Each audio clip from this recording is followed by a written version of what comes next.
thank you both for being here. And thank you guys for having us. I signed up for Google One and got invited. Exactly.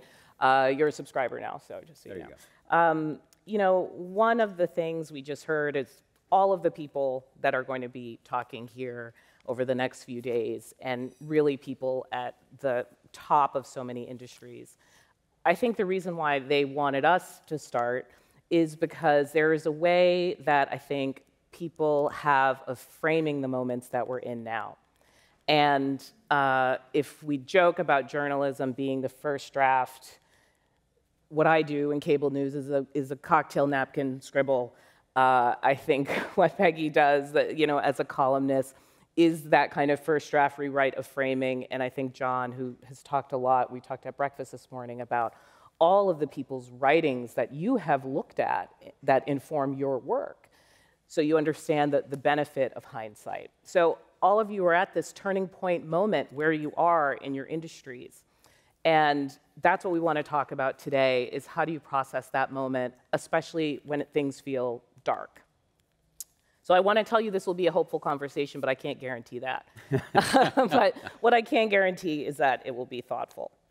One of the things I've heard young people say online is that they would prefer to live in precedented times, that they're a little, because we get on the news and we're like, this is the latest unprecedented time. And they're like, we want less. We want a little less. So let's talk about this summer, because that did feel remarkable.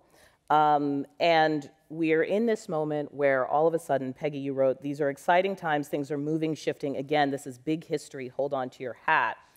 And you actually wrote this 2 days before Biden ended his campaign. Can you talk about, I mean, in that moment, did you feel like, oh, that's not what I meant? No, that's what I meant. I happen to love it when history turns exciting. And history this past summer, for all its unpredictableness and also some horror shocks like an assassination attempt, but during the time when I had been writing for some time that I thought that President Biden should step aside and allow his party to come forward and pick a replacement. I just thought it was common sense. He did not want to do it. Then suddenly there was a historic, cataclysmic debate in which it became obvious he would have to step aside.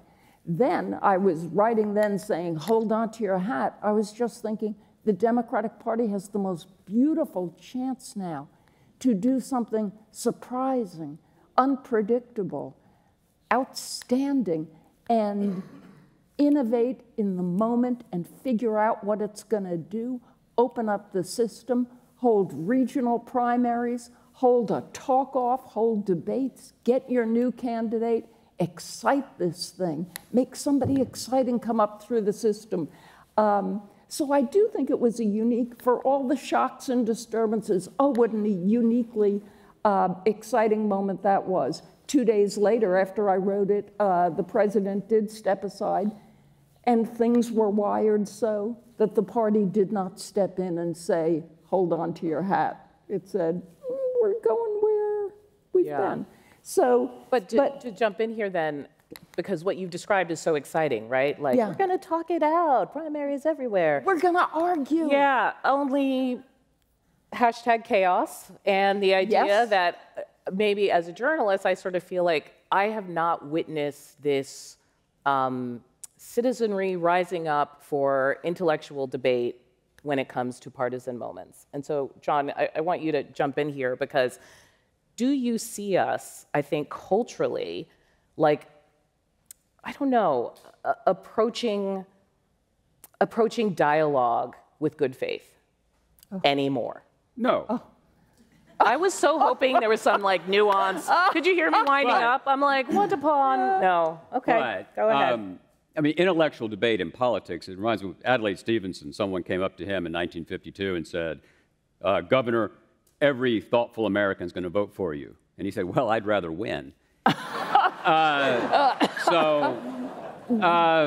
Let's be clear. This is a big, complicated, disputatious democracy. Disputatious. It is the fullest manifestation of all of us.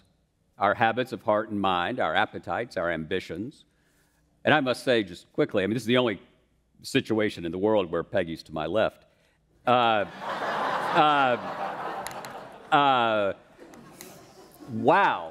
I would just say, I don't think that nominating the first woman of color to be the major party presidential nominee was boring. I don't think that that was somehow a compromise with that we weren't going to have some vigorous debate. I think it's been a remarkable political season, and the country now has a very clear choice, and that's what politics often does. The question is, are we in covenant with a common vernacular? That is, when we say that we want to talk about the role of the state in the marketplace, when we say we want to talk about regulation, when we say we want to talk about Ukraine or how to handle balance of power questions, are we at least speaking the same language? Or are we in parallel universes where reality is different? And democracies only thrive if we share a common base of facts. Can I ask a question, though, as a historian? It's not as though there have been times in our history where there hasn't been a similar lack of shared language, right? And if you think about just factually, right, like a pre-Civil War period or whatever, there were periods where we weren't all necessarily on the same page, so to speak, quite literally. No. So what makes this feel different other than us being in the moment? One of the two major parties has chosen, and they have chosen, and it's a democracy, so they can choose to do this, to pursue a path that leads us away from a constitutional consensus that has, in fact, Has there ever prevailed. been constitutional consensus? Absolutely. Peggy, help me. From 1933, well, no, quickly, from 1933 to 2017, if you think about it, America was governed by a kind of figurative debate between Ronald Reagan and Franklin Roosevelt. There were two central questions: the relative role of the state in the marketplace and the relative projection of force against commonly agreed upon foes and rivals, right? You could be for soft power against the Soviet Union or hard power, but you recognize that we shouldn't be a communist force. And so every president, Peggy is one of the architects of American political culture in the best sense. Words that come from her mind and her heart have entered the American vernacular in ways that are ennobling and wonderful.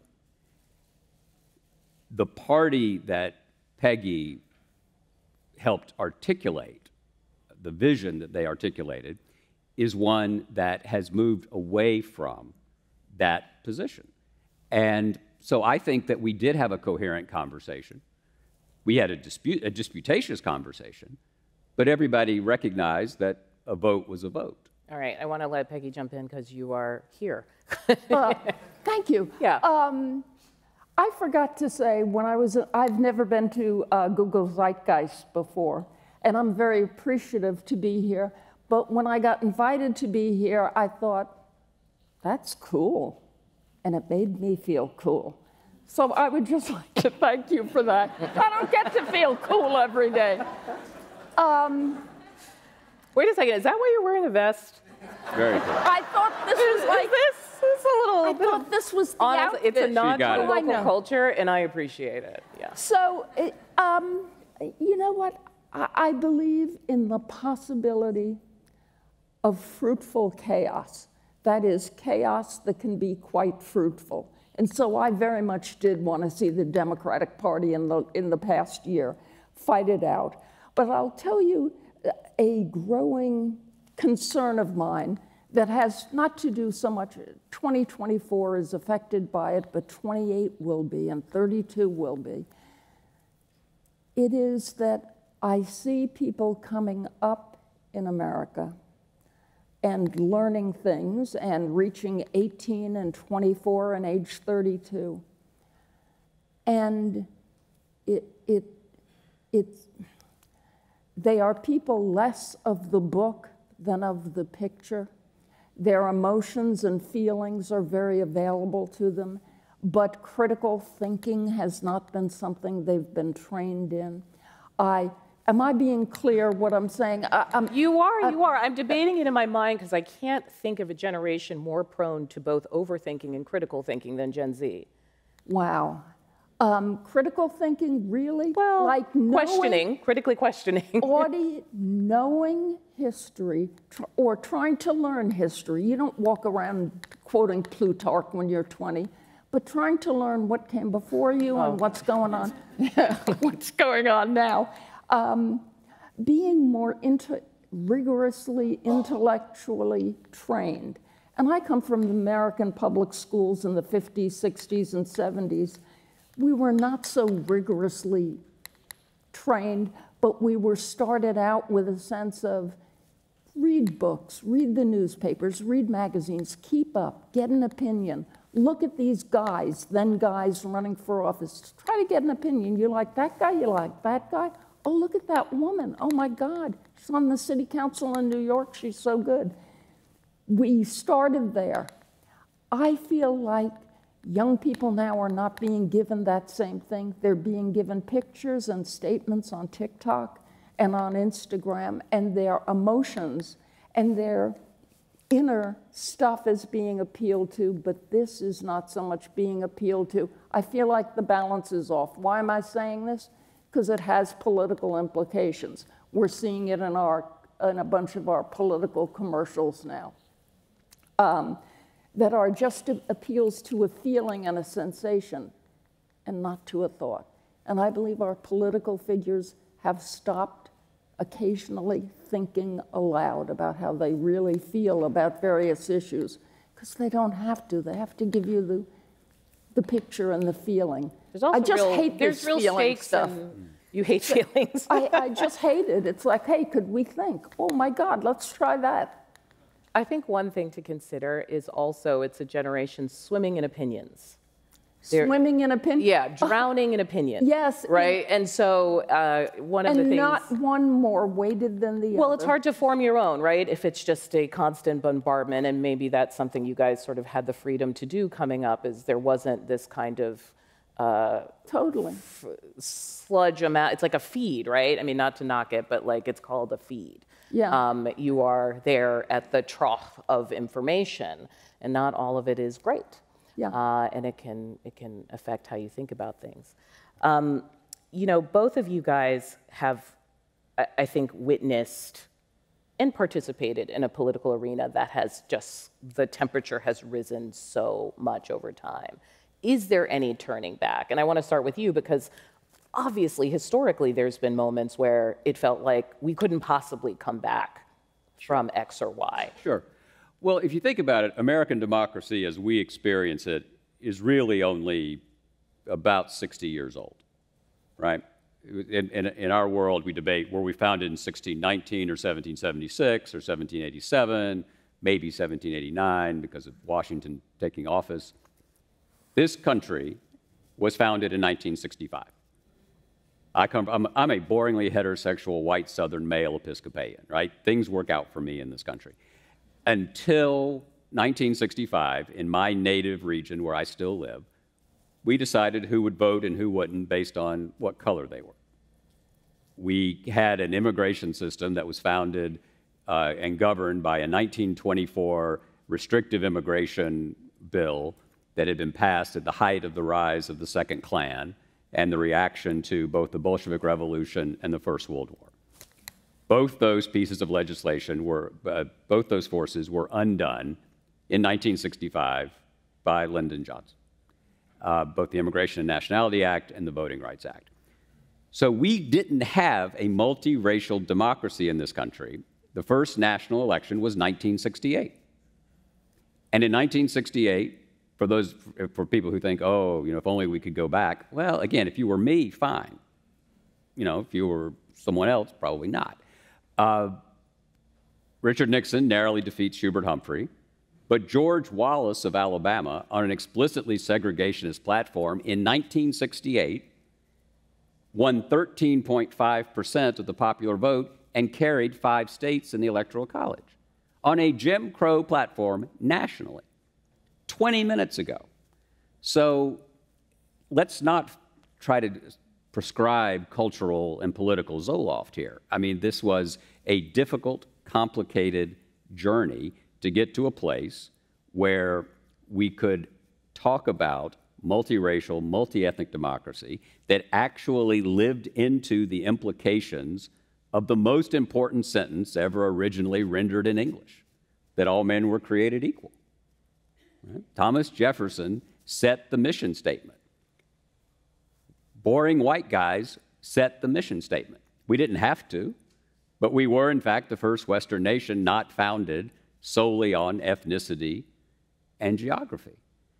And now, you could argue that was a hyperbolic claim about the most important sentence originally rendered in English. I don't think so, but it is like the story about the Texas school board candidate who was against teaching Spanish in the public schools and said on the stump one day, if English was good enough for our Lord Jesus Christ, it's good enough for Texas. So that's right. But I like you when putting George in... W. was governor, I told him that story. He said, that's pretty funny, asshole. What I like about this, though, is you are also putting into context what a lot of people see as a cycle of advance, retrench, advance, retrench. We've been doing this since the third chapter of Genesis, right? There was a piece of fruit. We were told not to take it. We took it.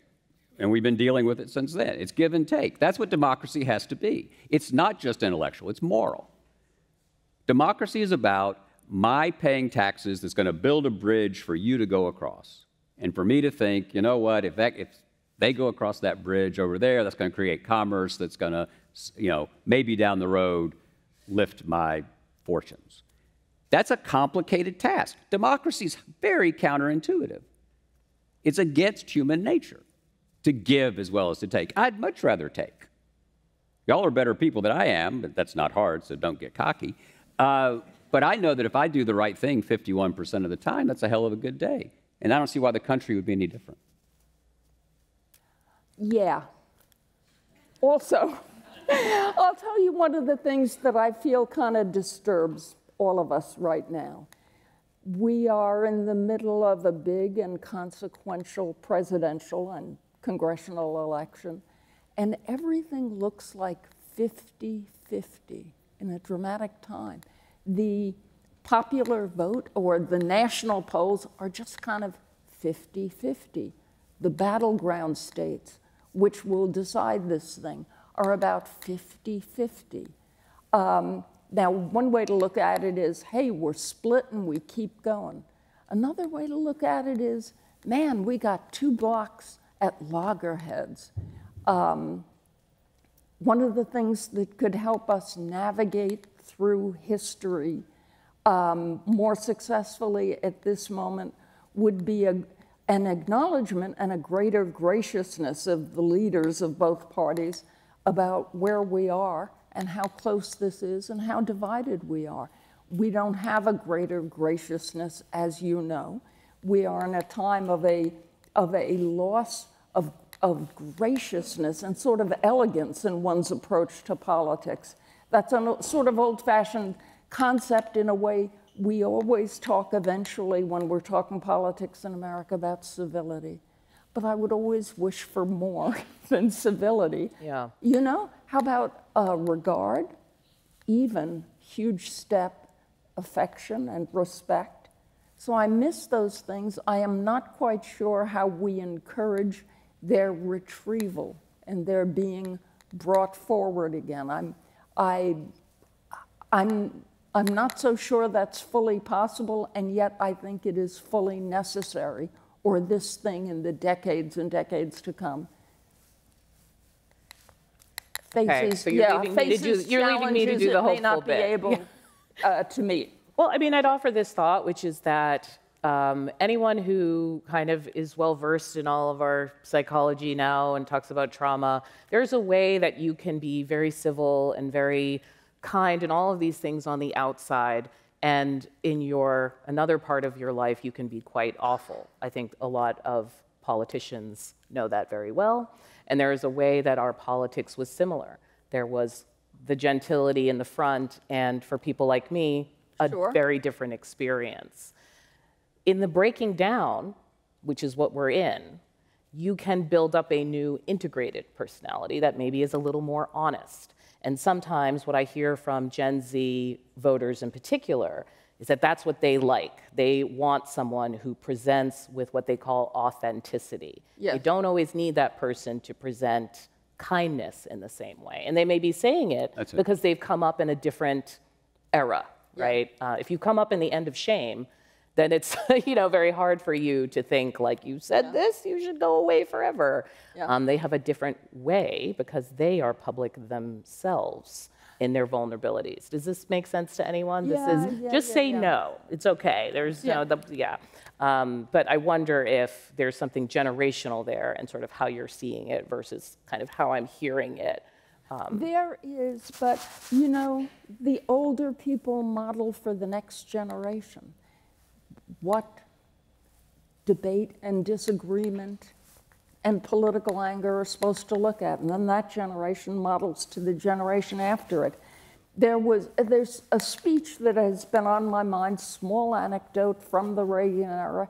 In June of 1985, having no particular reason to, Ronald Reagan was asked by John and Caroline Kennedy to please help raise funds for the library that was being built to house the documents and history of the John F. Kennedy administration. It became the JFK Library.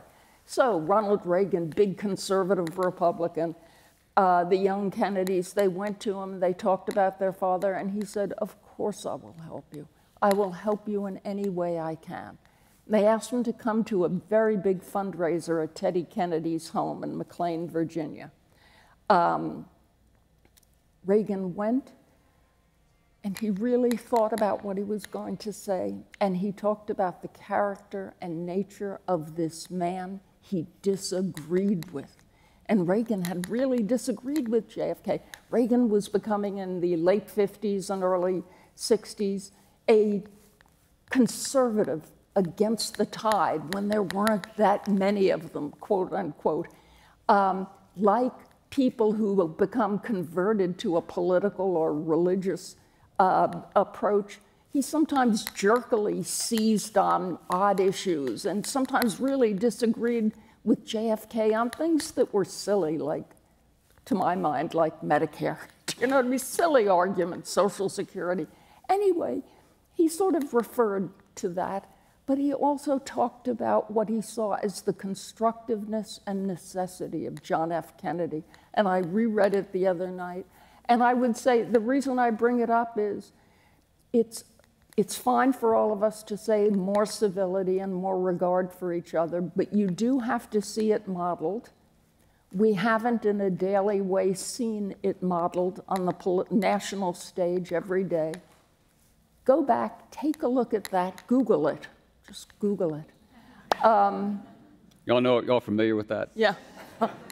And it'll give you a sense of that's how it looked once. The real headline on that speech, Reagan on JFK, is that it didn't make any news because it wasn't surprising that a leader of one party was being gracious and humane and appreciative about a leader of another.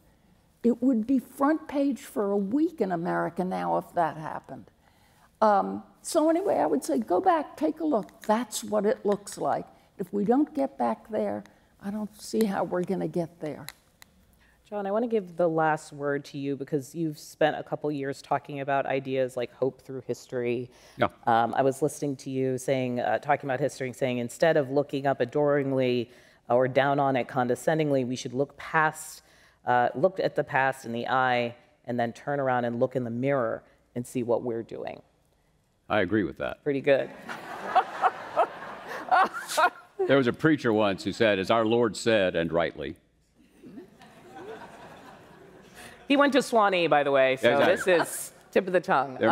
Y'all may not know that small Episcopal University is a combination of Downton Abbey and Deliverance.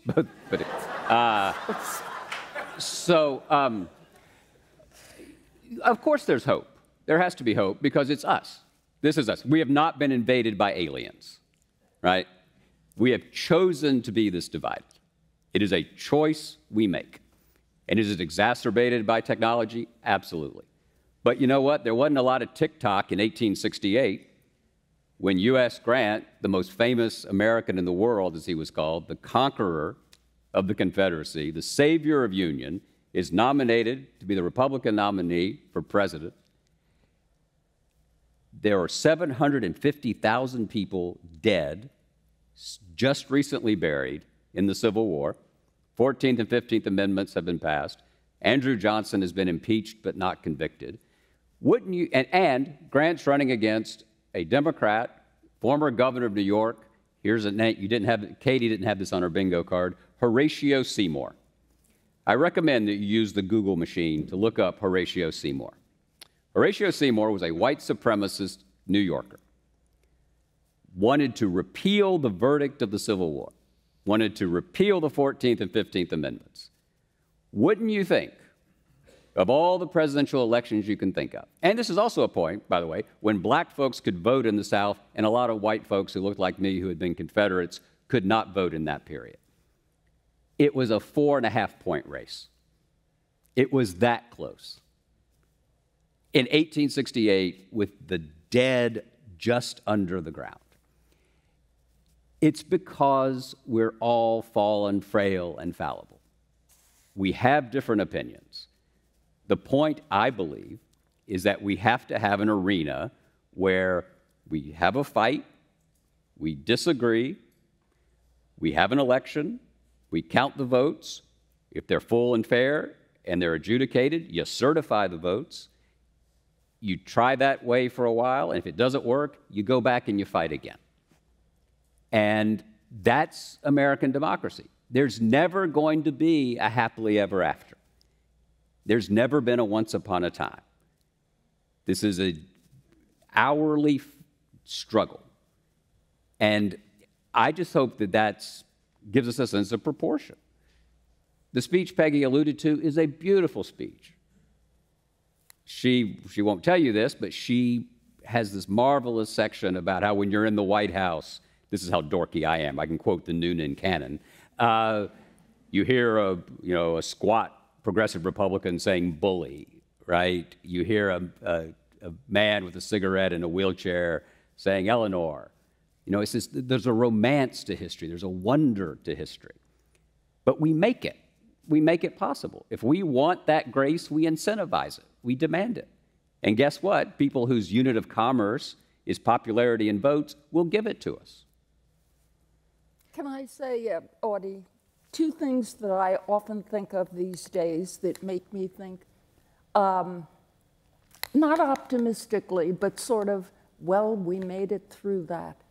Take a look at Shays' Rebellion, 10 years into the history of this country, an insurrection that was violent, that was the people coming up against the powers. We got through it fine, but it was a real challenge to what had been built in 1776. Take a look at it. There's lessons to be learned about immediate violence, how to handle it, how to handle people's rebellions against their leaders.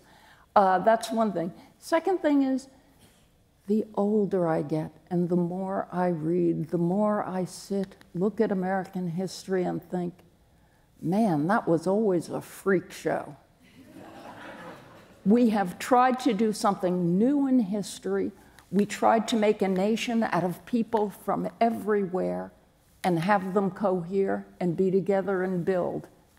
Wow, the people we drew here, it has been freakish from the beginning and fabulous. Let's keep it in mind. Amen. Very nice. Amen. Very nice.